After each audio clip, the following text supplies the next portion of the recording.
Okay, I wanted to show you two tools that you can play with that are what if I invested calculators. There's only two that I could find online. I'm sure there's more, but these are the two that I use almost every day, or at least try not to use every day. It's more addicting than a video game, just be aware.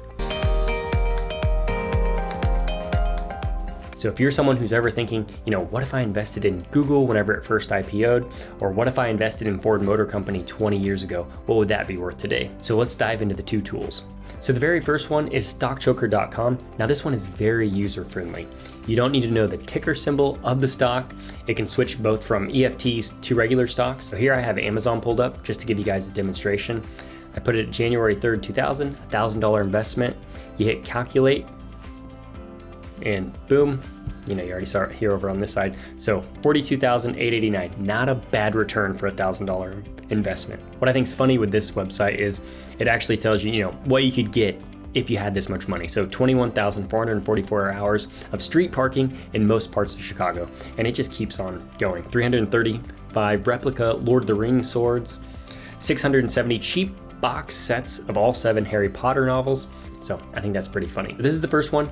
If you don't know the ticker symbol and you want something that's very user-friendly, as far as a what if calculator, this one's probably for you. Okay, the next one that I personally like, it is the DYDJ.com, which simply stands for Don't Quit Your Day Job.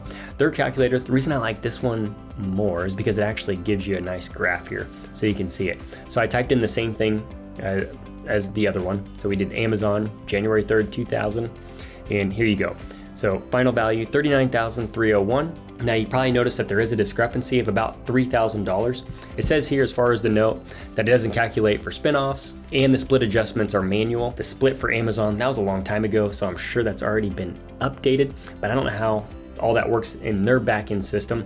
So just know that there might be a discrepancy between the two, but look, the discrepancy is $3,000, right? That's over 20 years. The discrepancy is pretty small and insignificant because you're not gonna need super accurate numbers here on doing a what if calculator. This is more of a fun tool to see what would have happened had you invested in the company. But like I said, this is something that I can literally play with every day. Like, it's amazing. If you look at Amazon, now let's just say 20 years ago, instead, you invested just in the S&P 500 to play it safe.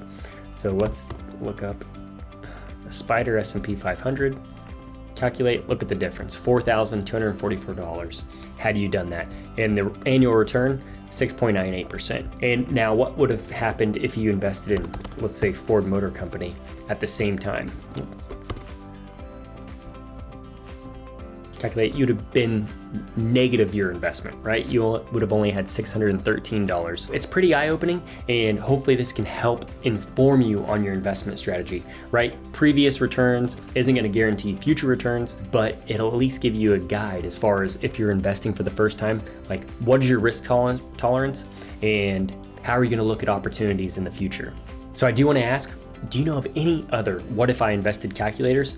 Just go ahead and put it in the comments below, and then I'll take those and actually put them in the show notes of this video, because I'm sure there's more out there. These are the only two that I've used and the only two that I've actually seen out there. If you want to learn more about long-term investing, definitely subscribe to this YouTube channel, and until next time, keep on investing.